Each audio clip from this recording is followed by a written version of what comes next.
This is the premier global gathering of the neurologic research community, as thousands of neurologists gather in Denver for the 2024 American Academy of Neurology annual meeting. AAN TV is bringing you the very latest in neurologic research and advancements.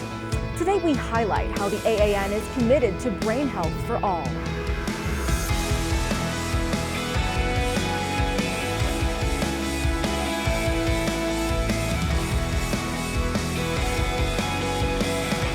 And welcome back to our thrilling third day at the 2024 American Academy of Neurology annual meeting. From the Colorado Convention Center, I'm Sonia Mogi. Brain Health for All takes center stage today as we get an update on the AAN's Brain Health Initiative.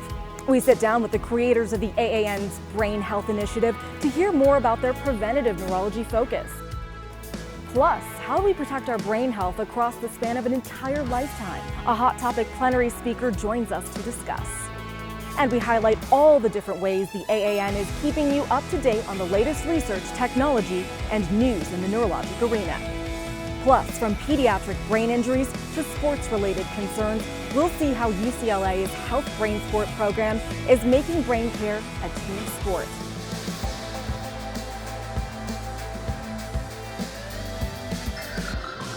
AAN TV is always on, and there are plenty of ways for you to watch. You can always find the latest episodes on the TVs placed throughout the convention center, on the in-house channels at several of our partner hotels,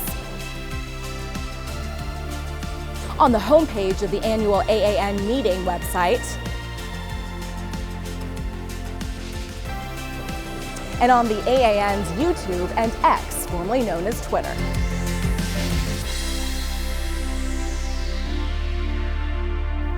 The AAN's groundbreaking Brain Health Initiative focuses on enhancing brain health at every stage of a life, from a person's earliest years of development to their oldest years. Here now are the chair and vice chair of the Brain Health Committee, Mr. David Evans and Dr. Natalia Rost. Dr. Rost, Mr. Evans, thank you so much for joining me today. I want to start off with, how does the Brain Health Committee support the Brain Health Initiative? So the American Academy of Neurology had a deep interest in brain health from the beginning, the 75-year history of the Academy. And the Brain Health Committee is a strategic collaborative committee that works with both internal committees and subcommittees of the Academy to meet the objectives of our initiative, but we also work as collaborators with our external partners in our initiative. And this would be really key, that we work not only with the internal committees and subcommittees to deliver, but working with everyone from the patient society groups, stakeholders, employers, regulators, policymakers. All of these will be key in how we deliver a true, impactful brain health initiative. The AAN's Brain Health Initiative has a focus on preventative neurology with the vision of brain health for all by 2050. Can you talk more about this? Absolutely. We're very excited about our brain health vision, which was included as part of the brain health platform published in our position statement in September 2023.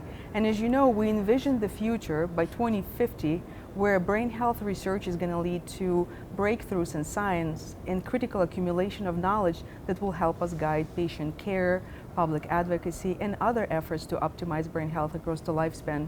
We're hoping for a future where evidence-based practice guidelines are available for every stage of life, and they're continuously updated so that we can continue to evolve with the science that's coming along. And you have a newly released video to support this initiative. Let's take a look. Brain health is at the center of a fulfilling and productive life. As neurologists and neuroscience professionals, the AAN's more than 40,000 members are uniquely positioned to lead the treatment of neurologic disease and the improvement of brain health for our communities. We are the leaders in neuroscience, patient care, public policy, and public education. That is why the AAN is empowering you to be the voice of brain health at every stage, from a person's earliest years into the rest of their life. The AAN expanded its mission to promote brain health for all and formed the AAN Brain Health Initiative. These pioneering steps continue our legacy in championing brain health. We as neurology professionals are the experts in brain health, and the AAN is here to lead the way by uniting all stakeholders. Let's work together to achieve optimal brain health for all.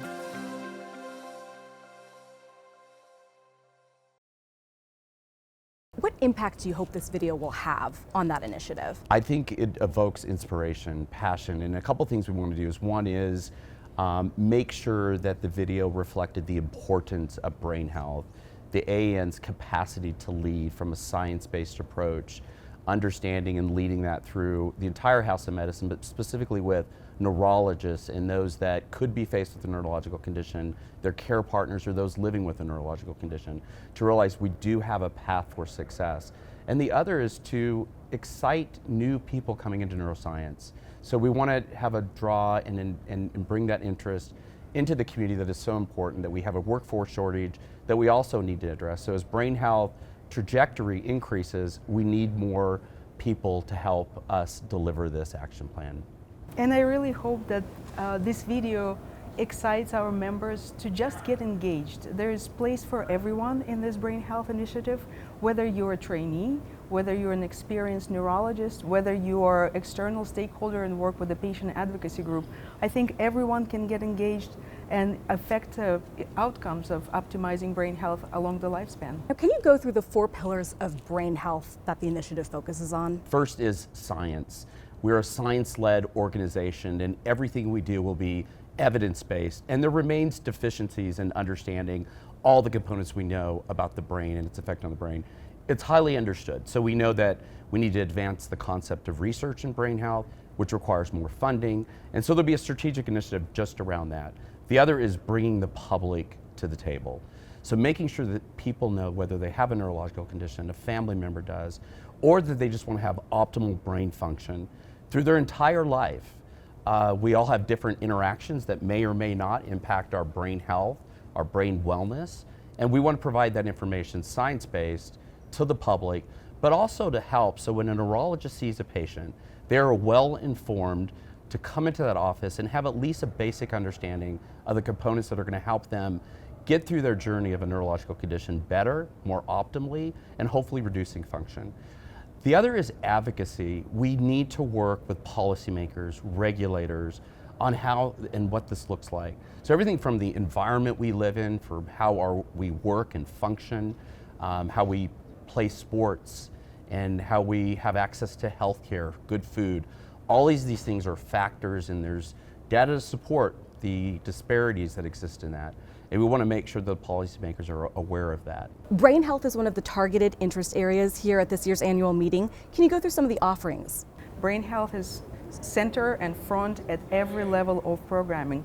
Whether you're an education enthusiast, wellness enthusiast, whether you're into innovation or science, we have brain health offerings everywhere. So whatever you do, whatever your joy is at this meeting, please find brain health in every corner of the convention center and have a chat at the at the coffee shops and at the rest areas about brain health and how can we all get engaged. Well, thank you so much for taking the time, Dr. Rose, Mr. Evans. It's a busy week, and we appreciate you stopping by. Thank you.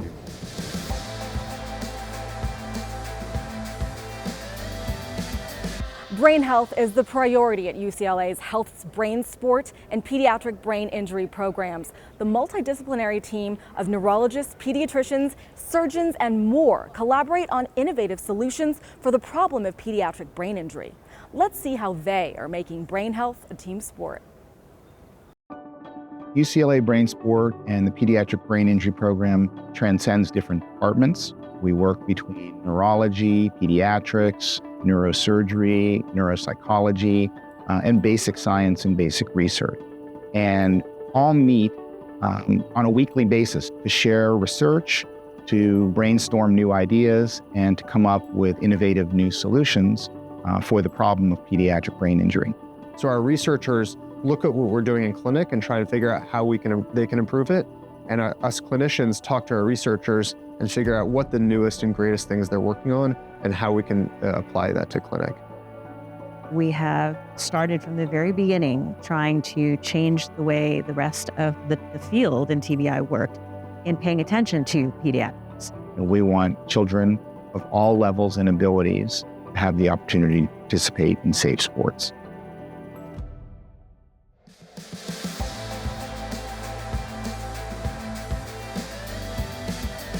In keeping our focus on brain health across our lifespan, how big of a role do social determinants play?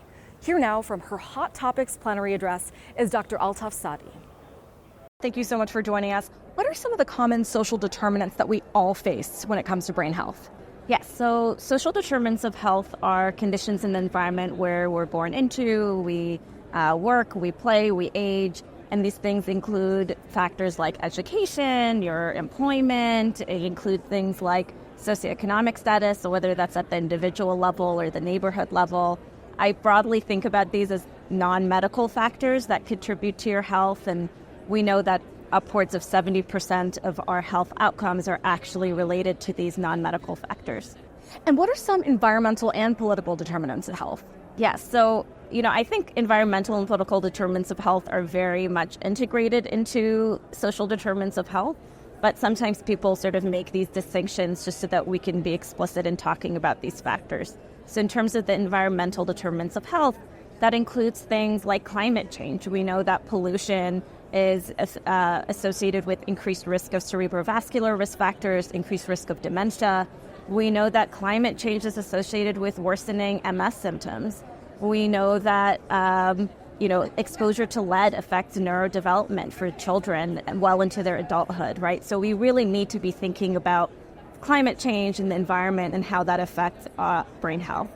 And then the political determinants of health is integral to this conversation because these conditions don't come out from nowhere, right? They don't come out de novo. There are policies that very much dictate these conditions, right? So whether that is policies that have limited investment in poor neighborhoods, right? We know that there have been racist policies that have denied economic investment in Black and brown neighborhoods.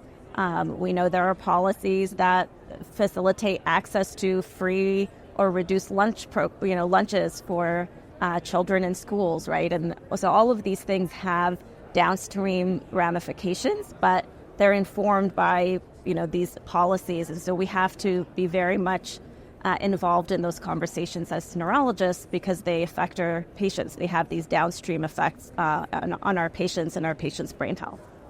And how are some communities at greater risk of being impacted by these factors, and what can we do to work together to eradicate those risks? So we know that there have been both past and ongoing discriminatory policies against certain communities, particularly racially minoritized communities, whether that has to do with policing, whether that has to do with housing discrimination. So because of that, those communities bear the disproportionate burden of sort of these social risk factors. And in terms of what we can do about it, I think we can think about it as individual neurologists, working with policymakers, but also trying to advocate through professional organizations like the AAN or through our hospitals to promote programs that invest into those communities, right? So there are hospitals that can invest in affordable housing, for example, and that's one way, that they can benefit the living conditions of people around those hospitals. And there are so many different efforts that AAN has been involved in, and so we really just need to venture outside of the clinic rooms into advocacy in order to be able to help our patients. Thank you so much for joining us. Of course, thank you for having me.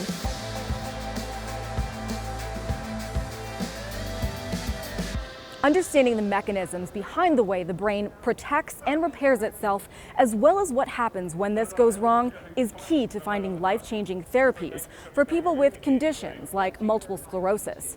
But the complexity of the human brain and the challenges in accurately measuring the impact of potential treatments requires a highly multidisciplinary and translational approach. Let's see how the University of California, San Francisco is getting closer to a solution. Myelin is what makes human brains so capable of growing and development, and myelin is also attacked in multiple sclerosis. We need to find ways to restore that myelin in order to keep people functioning with as little disability as possible.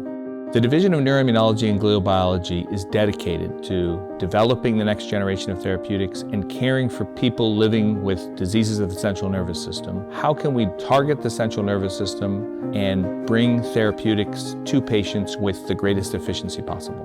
The REBUILD trial was the first step to let us know that brain repair was possible.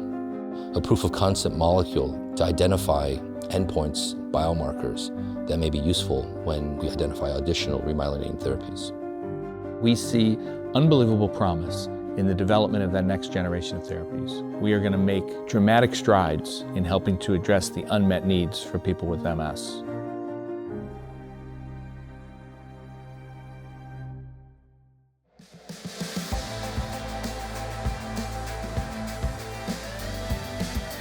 From educational journals to engaging podcasts, the publications and content produced by the AAN provides the highest quality scientific education to the neurology community worldwide. And let's see what sets each offering apart. On the Brain and Life podcast is an exciting place to meet with and interview community members and medical experts about living with neurologic conditions. But for each episode, we really want each person and the listeners to take away some hope, some community connection, and some knowledge. What we try to do for every issue of Brain and Life is provide something informative or supportive to our readers who generally feel like they're all alone in their neurologic disease. Here we're able to give them advice and make it serviceable and ensure that every article provides them something that will make their life better. So we hope to provide our readers with important information that will help them in their practice or in their research activities. So we seek to provide timely research papers that address important questions, again, that are at the forefront of what's new discoveries in the field of neurology, and also that will help clinicians take care of their patients. Our goal with every episode of the podcast is to make our listeners better able to take care of their patients after listening to every episode. We want listeners to listen to an episode in the car, on their commute, when they're making breakfast, any time of day that's convenient for them, and to walk away from that episode with new knowledge, new skill, something that they can bring into the clinic and take care of their patients better having listened to that episode. So we hope to provide our readers with a sense of what's going on in the field of neurology throughout all the different subspecialties.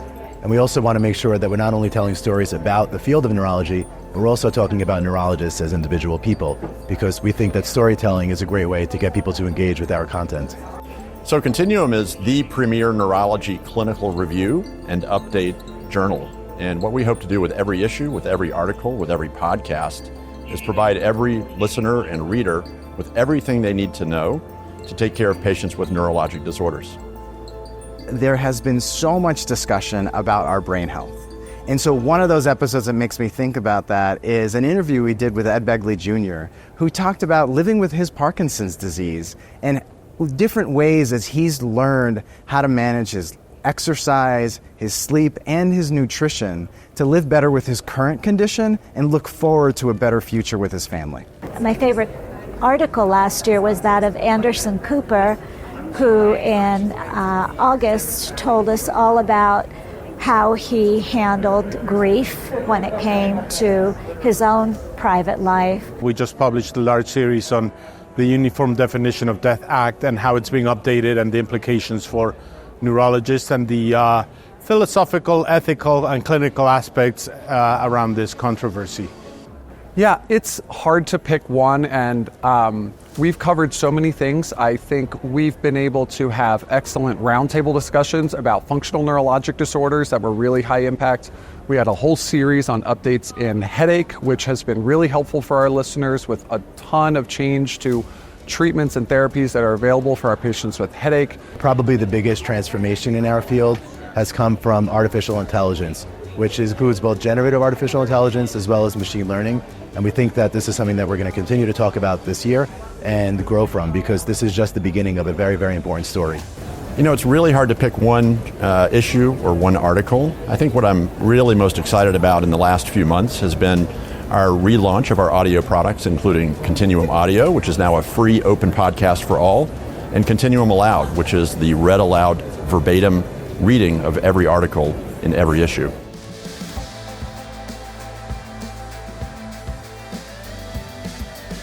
From contemporary clinical issues to cutting-edge translational research, this week's agenda is filled with the latest in neurologic research and science.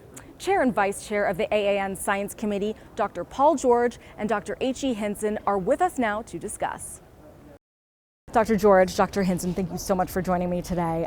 We are well into the week. What sort of feedback have you heard from attendees on the offerings? I think attendees have been very surprised at how elements of the scientific programming that they thought they might not be all that interested in have really had clinical implications for folks attending or have really captured their imaginations. Folks have been really surprised at how things that maybe sounded not as applicable on paper have really captured their imaginations. And Dr. George, could you tell us a little bit about neurology research trends that you're seeing right now and what excites you the most?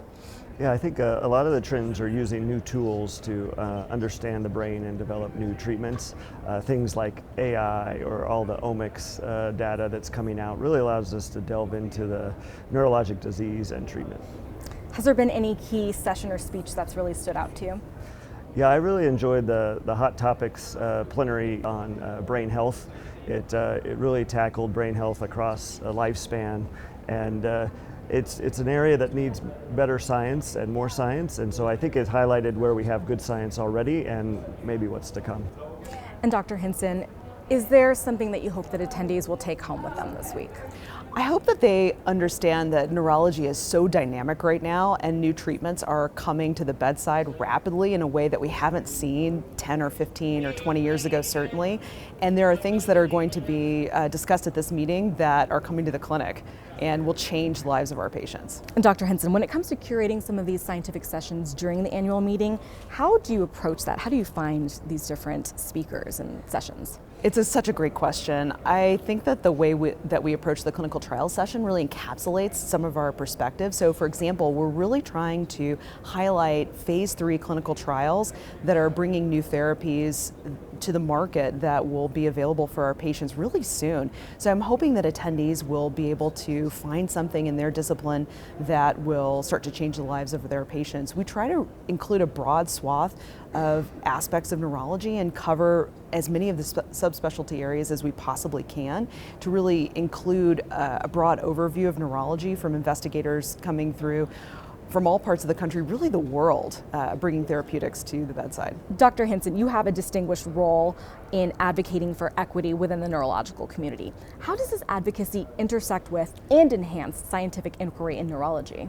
I think as a field we've really gained an appreciation for how important it is to ensure that our clinical trials, for example, are broadly representative of the patients that we treat, to ensure that the therapies that we're bringing to our patients really work for all of our patients. So that's number one. And then the second aspect is to ensure that the scientific work that's being done is inclusive of researchers of all different types of backgrounds. Our science is deeply enriched by including researchers with different perspectives that bring a different approach to the problems that we face in the clinic, and it really enhances the ability for us to bring cutting-edge breakthrough type of therapies to our patients. Dr. Hinson, Dr. George, thank you so much for joining us. Thank you. Thank you.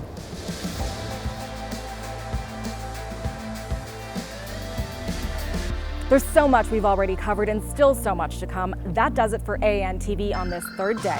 AAN TV is always on, and there are plenty of ways for you to watch. You can always find the latest episodes on the TVs placed throughout the convention center, on the in-house channels at several of our partner hotels, on the homepage of the annual AAN meeting website,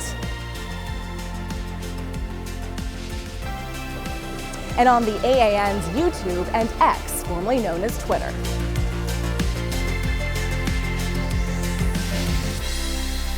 Thanks for watching. We will be back again tomorrow with all new content. Have a great day, everyone.